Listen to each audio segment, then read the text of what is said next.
I did a corporate gig at a conference for this big company who made and sold accounting software.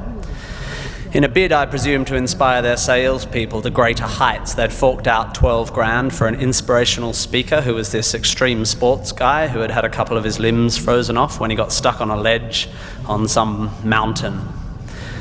It was weird. Software salespeople, I think, need to hear from someone who has had a long, successful and happy career in software sales, not from an overly optimistic ex-mountaineer. Some poor guy who had arrived in the morning hoping to learn more about sales techniques ended up going home worried about the blood flow to his extremities. It's not inspirational, it's confusing. And if the mountain was meant to be a symbol of life's challenges and the loss of limbs a metaphor for sacrifice, the software guy's not going to get it, is he? Because he didn't do an arts degree, did he? He should have. Arts degrees are awesome and they help you find meaning where there is none. And let me assure you, there is none. Don't go looking for it. Searching for meaning is like searching for a rhyme scheme in a cookbook. You won't find it and it'll bugger up your souffle.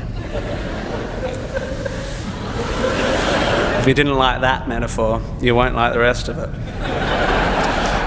Point being, I'm not an inspirational speaker. I've never lost a limb on a mountainside, metaphorically or otherwise, and I'm certainly not here to give career advice because, well, I've never really had what most would consider a job. However, I have had large groups of people listening to what I say for quite a few years now, and it's given me an inflated sense of self-importance. So I will now, at the ripe old age of 37.9, bestow upon you 9 life lessons. To echo, of course, the 9 lessons of carols of the traditional Christmas service, which is also pretty obscure. You might find some of this stuff inspiring, you will definitely find some of it boring, and you will definitely forget all of it within a week. And be warned, there will be lots of hokey similes and obscure aphorisms which start well, but end up making no sense. So listen up or you'll get lost, like a blind man clapping in a pharmacy trying to echolocate the contact lens fluid.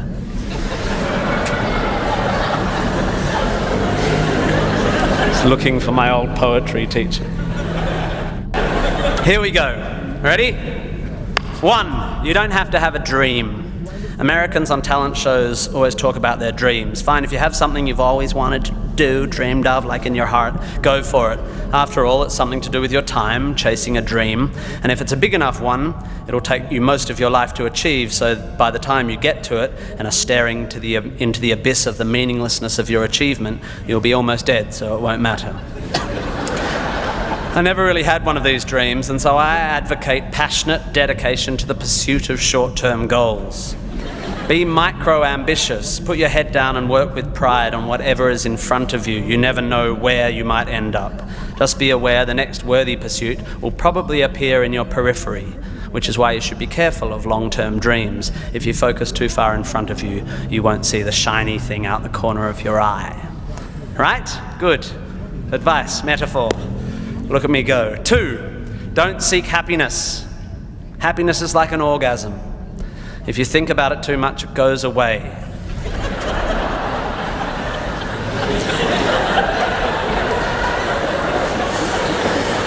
Keep busy and aim to make someone else happy, and you might find you get some as a side effect. We didn't evolve to be constantly content. Contented Homo erectus got eaten before passing on their genes. 3, remember, it's all luck. You are lucky to be here. You are incalculably lucky to be born, and incredibly lucky to be brought up by a nice family that helped you get educated and encouraged you to go to uni. Or if you were born into a horrible family, that's unlucky and you have my sympathy, but you are still lucky. Lucky that you happen to be made of the sort of DNA that went on to make the sort of brain which, when placed in a horrible childhood environment, would make decisions that meant you ended up eventually graduating uni. Well done you for dragging yourself up by your shoelaces, but you were lucky. You didn't create the bit of you that dragged you up. They're not even your shoelaces. I suppose I worked hard to achieve whatever dubious achievements I've achieved, but I didn't make the bit of me that works hard. And any more than I made the bit of me that ate too many burgers instead of attending lectures when I was here at UWA. Understanding that you can't truly take credit for your successes, nor truly blame others for their failures, will humble you and make you more compassionate. Empathy is intuitive, but is also something you can work on intellectually. 4, exercise. I'm sorry, you pasty, pale, smoking philosophy grads, arching your eyebrows into a Cartesian curve as you watch the human movement mob winding their way through the miniature traffic cones of their existence. You are wrong and they are right. Well, you're half right. You think, therefore you are, but also you jog, therefore you sleep, therefore you're not overwhelmed by existential angst.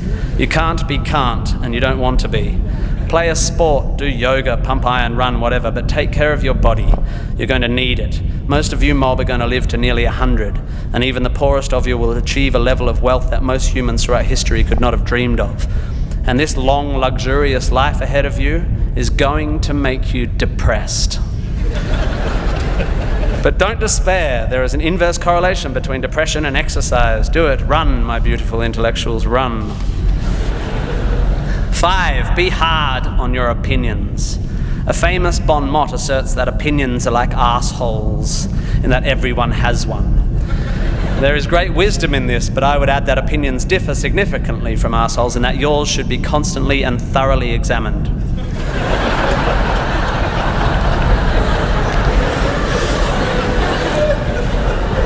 I used to do exams in here.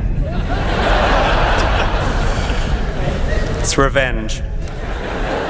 We must think critically and not just about the ideas of others. Be hard on your beliefs. Take them out onto the veranda and hit them with a cricket bat. Be intellectually rigorous. Identify your biases, your prejudices, your privileges. Most of society's arguments are kept alive by a failure to acknowledge nuance. We tend to generate false dichotomies and then try to argue one point using 2 entirely different sets of assumptions, like 2 tennis players trying to win a match by hitting beautifully executed shots from either end of separate tennis courts. By the way, while I have science and arts graduates in front of me, please don't make the mistake of thinking the arts and sciences are at odds with one another. That is a recent, stupid, and damaging idea. You don't have to be unscientific to make beautiful art, to write beautiful things. If you need proof, Twain, Douglas Adams, Vonnegut, McEwen, Sagan, Shakespeare, Dickens for a start. You don't need to be superstitious to be a poet. You don't need to hate GM technology to care about the beauty of the planet. You don't have to claim a soul to promote compassion. Science is not a body of knowledge nor a belief system. It is just a term which describes humankind's incremental acquisition of understanding through observation. Science is awesome. The arts and sciences need to work together to improve how knowledge is communicated. The idea that many Australians, including our new PM and my distant cousin Nick Minchin, believe that the science of anthropogenic global warming is controversial is a powerful indicator of the extent of our failure to communicate.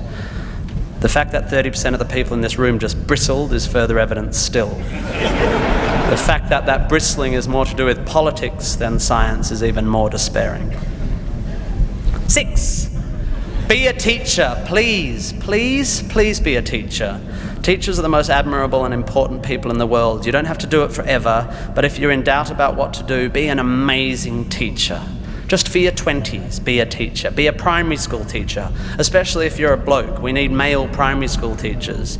Even if you're not a teacher, be a teacher.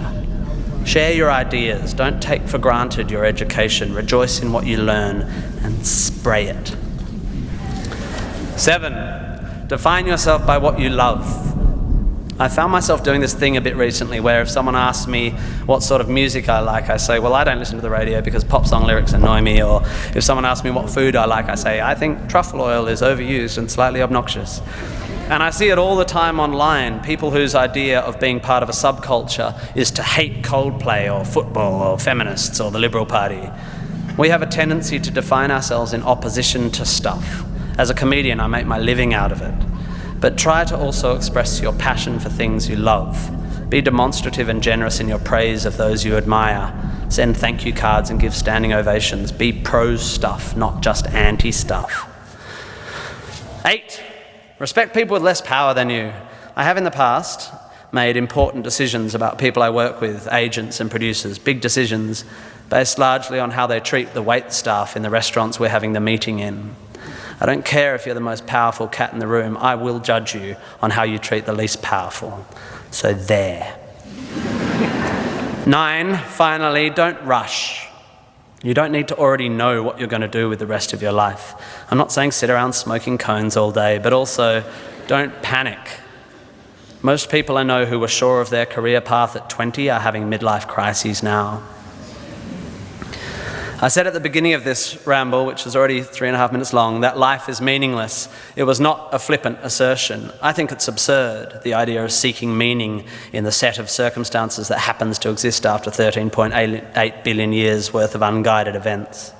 Leave it to humans to think the universe has a purpose for them. However, I am no nihilist. I'm not even a cynic. I am actually rather romantic. And here's my idea of romance. You will soon be dead. Life will sometimes seem long and tough, and God, it's tiring. And you will sometimes be happy and sometimes sad, and then you'll be old, and then you'll be dead.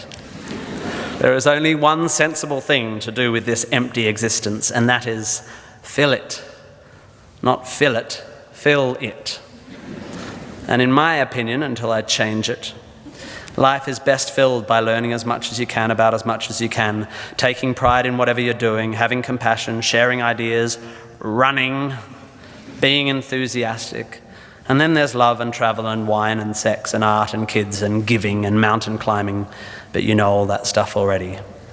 It's an incredibly exciting thing, this one meaningless life of yours. Good luck, and thank you for indulging me.